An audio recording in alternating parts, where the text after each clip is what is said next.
সবাইকে আন্তরিক শুভেচ্ছা ও ভালোবাসা জানাই বন্ধুরা। কেমন আছো তোমরা? ভালো আছো তো? আমিও ভালো আছি। আমিও খুব ভালো আছি। ভালো থাকারই চেষ্টা করি।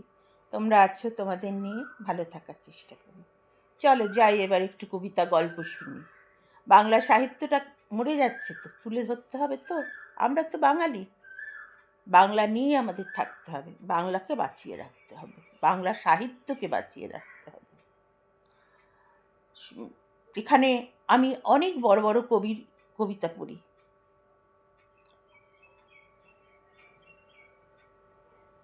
চলো যাই গল্পটা শুনি। গল্পটার নাম হচ্ছে ফিরে দেখা। অনেক দিন, আরে তুমি এখানে? অনেক দিন পর তোমার সাথে দেখা।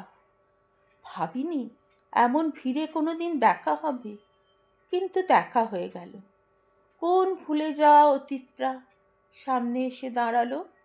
মনে আছে কি তোমার, শেষবার তোমার সাথে দেখা হয়েছিল এক তুমুল বৃষ্টির দিনে। চারিদিকে জল জমে গিয়েছে। আমি কলেজ থেকে ফিরছিলাম ব্যাগ ছাতা নিয়ে ব্যাগ ছাতা নিয়ে, এক হাঁটু জল ভেঙে তুমি দাঁড়িয়েছিলে তোমার বারান্দায়। বিপর্যস্ত আমায় দেখে তুমি নেমে এলে, ছাতা ধরে বাড়িতে পৌঁছে দিয়ে গেলে। সেদিনের সুন্দর স্মৃতিটাকে জোর করে মুছে ফেলতে হলো। পারিনি বাবার শাসন, মায়ের কান্নাকে অগ্রাহ্য করতে। তুমি আমায় ভুল বুঝলে জানি, কিন্তু একটা মেয়ের অসহায় কান্নাটা লুকিয়েই থাকলো।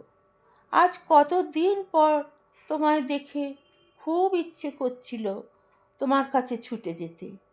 তোমার চোখে এখনো অভিমানী ভাষা।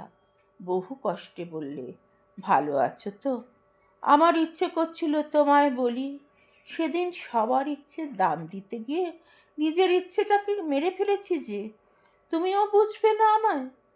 না, এখন আর তা বলে লাভ নেই। আজকের পথটা আলাদা হয়েই থাকুক। তাই মুখ নামিয়ে কোনো রকমে বললাম, হ্যাঁ, ভালোই তো আছি। তুমি? আমার কথা জেনে কি করবে? তোমরা খুব স্বার্থপর জানো, তাই নাকি? তা কীরকম স্বার্থপর শুনি?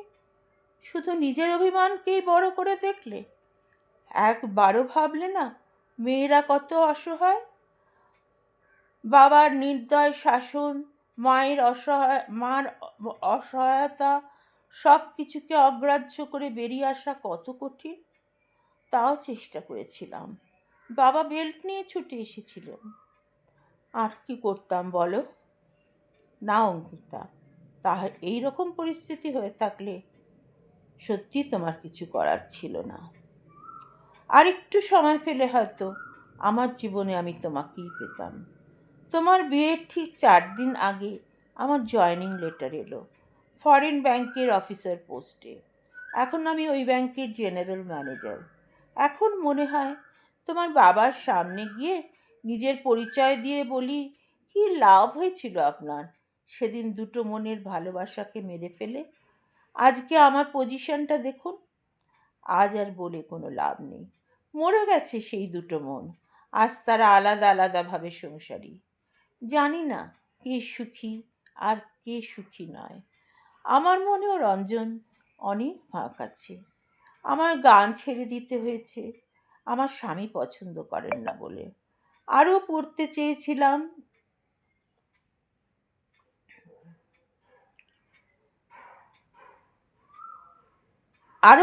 চেয়েছিলাম, তাও বারণ। শুধু ওর কথার মতন তালে তাল দিয়ে চলতে হবে।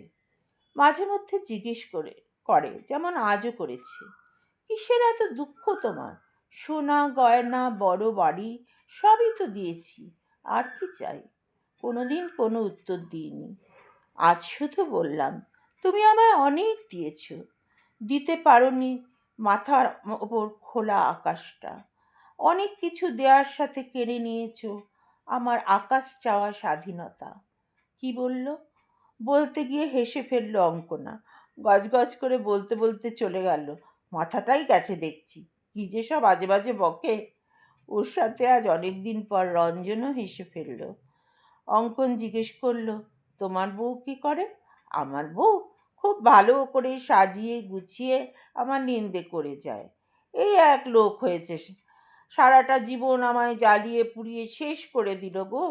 এখন কে যে কার জীবন শেষ করে দিল তা আমরা কেউ জানি না। ওর মনের অভাব আমি বুঝতে পারিনি। ও তো ও তো আমাকে কোনোদিন বোঝেইনি, বা আমার উদাসীনতা ওকে বুঝতে দেয়নি। উদাসীনতা কেন? মনে একজন চুপি চুপি বাস করে যাচ্ছে, আর বাইরে কি কাউকে ভালোবাসা যায়? সে চিরকাল বঞ্চিত হয়েছে। দোষটা আসলে আমারই, অঙ্কিতা। একটা শুকনো প্রাণহীন ভালোবাসাহীন সংসারে থাকতে থাকতে ও হাঁপিয়ে উঠেছে। এ কথা তো সত্যি। শুকনো টবে শুকনো টব কারুর ভালো লাগে না যদি না তাতে ফুল ফোটে। প্রথম দিকে তো এমন ছিল না। সবাই বলতো খুব হাসি খুশি। জানো রঞ্জন, আমিও হয়তো ভালো মন্দ সব কিছুকেই দোষের ভাবতাম। কোনোদিন মানুষটাকে বোঝার চেষ্টা করিনি। তোমার সাথে ভালো হয়ে ভালোই লাগলো।